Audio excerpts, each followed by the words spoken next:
આજે હું તુલસી માતાની વાર્તા સંભળાવવા જઈ રહી છું. અને જે આ તુલસી માતાની વાર્તા સાંભળે છે તેને એકાદશી કર્યા બરાબર જ પુણ્યફળ પ્રાપ્ત થાય છે. એકાદશીના બીજા દિવસે પારણા સમયે દ્વાદશીના દિવસે તુલસી માતાની વાર્તા સાંભળવાથી ભગવાન વિષ્ણુની કૃપા પ્રાપ્ત થાય છે. જો તમને આ વાર્તા પસંદ આવે તો તુલસી માતાની જય અવશ્ય લખો. અને સાથે જો તમે આ ચેનલને સબસ્ક્રાઇબ ન કરી હોય તો સબસ્ક્રાઇબ કરી દો અને બેલ આઇકોન પર ક્લિક કરી દો, જેથી અમારા વિડીયોની નોટિફિકેશન તમને મળતી રહે. તો ચાલો મિત્રો, વાર્તાની શરૂઆત કરીએ. તુલસી માતાની વાર્તા. એક સુંદર રમણીય ગામ હતું. તેમાં એક દીકરી તેના ભાઈ ભાભી સાથે રહેતી હતી. તે દીકરીનો વિવાહ નહોતો થઈ રહ્યો. તેને યોગ્ય વર નહોતો મળતો. તે દિવસે તે દીકરી તુલસી માતાની બહુ સેવા કરતી હતી. તેના નિત્ય નિયમ મુજબ તુલસીની પૂજા કરતી અને તુલસી પર જળ ચડાવતી. આ તેનો રોજનો નિત્ય નિયમ હતો. પરંતુ આ છોકરીની ભાભીને આ બધું પસંદ નહોતું. તે આ છોકરીને સારી રીતે રાખતી પણ ન હતી.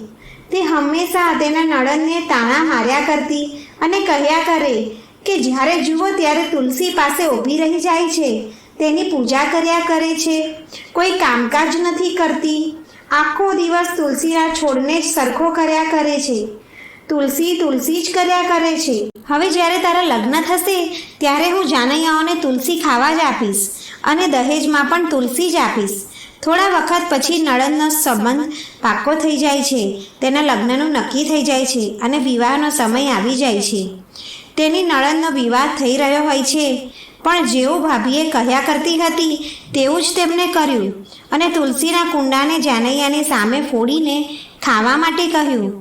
નણંદ તુલસી માતાની ભક્ત હતી અને તેની પ્રાર્થના કરવાની સાથે જ તૂટેલું કુંડું સ્વાદિષ્ટ ભોજનમાં પરિવર્તન થઈ ગયું.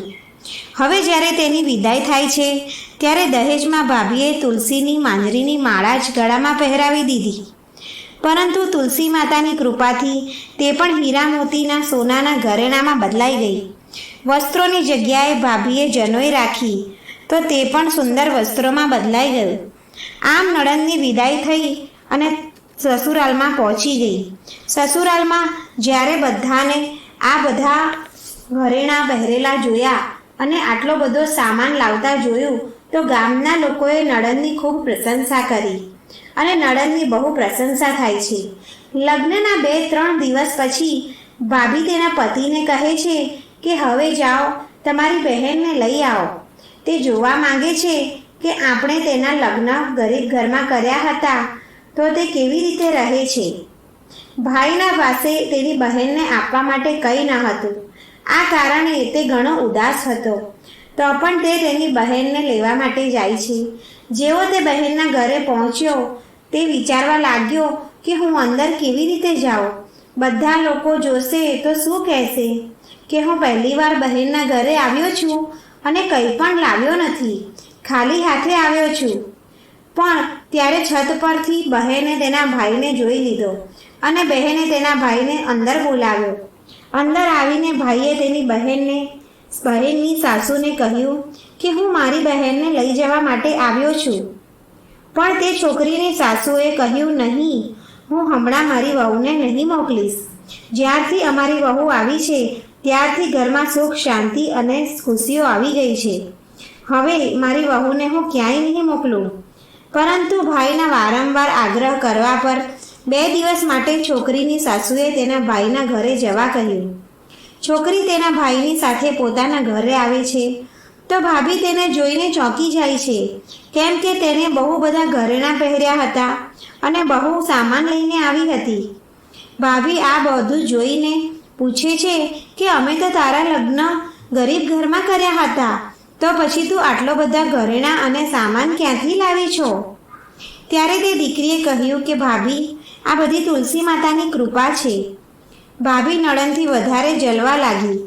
તેને બહુ ઈર્ષ્યા આવતી હતી. હવે નણંદ 2 દિવસ પછી તેના ઘરે જતી રહી. આ બાજુ તેની ભાભી તેની પુત્રીને તુલસી માતાની પૂજા કરવાનું કહે છે અને કહે છે કે તું પણ તુલસી માતાની પૂજા અર્ચના કર.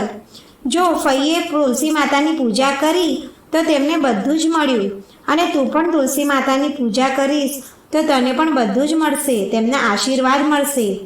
પરંતુ તેની પુત્રીનું મન પૂજામાં ન લાગતું હતું. કહેવાય છે ને કે મન હોય તો જ માંડવે જવાય. તમે પરાણે પૂજાપાઠ કરાવો તેમાં કોઈ વળે નહીં. તે પુત્રી તુલસી માતાની પૂજા મનથી નથી કરતી, પરંતુ ભાભી જબરજસ્તીથી તુલસી માતાની પૂજા કરાવતા હતા. ભાભીની પુત્રીની પણ લગ્નની વાત ચાલી રહી હતી. તેના લગ્નની વાત પણ પાકી થઈ ગઈ. તેના લગ્નનો સમય આવ્યો.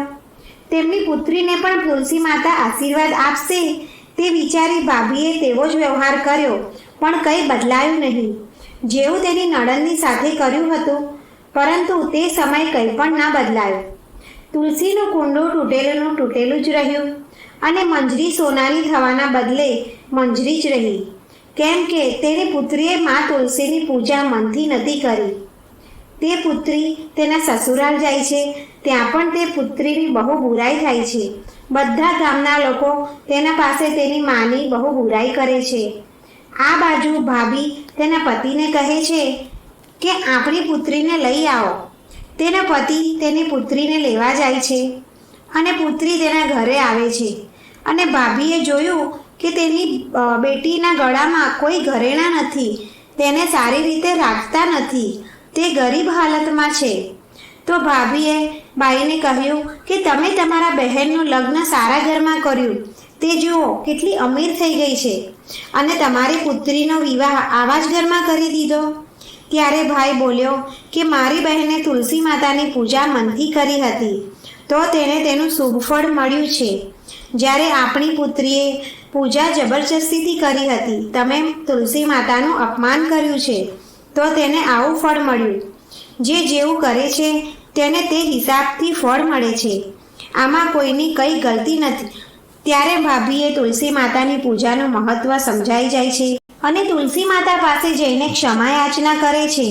તેમના પર તુલસી માતાની કૃપા થાય છે. હવે તે બધાની સાથે હળીમળીને રહે છે. હે તુલસી માતા, તમે જેવા નણંદને ફળ્યા તેવા તમારી વાર્તા સાંભળનાર, વાંચનાર, વ્રત કરનાર સૌને ફળજો અને સૌની મનોકામના પૂર્ણ કરજો. જય તુલસી માં. જો મિત્રો આ વાર્તા તમને પસંદ આવી હોય તો લાઈક કરો, શેર કરો અને ચેનલ પર નવા હોય તો સબસ્ક્રાઈબ જરૂર કરો. જય શ્રી કૃષ્ણ.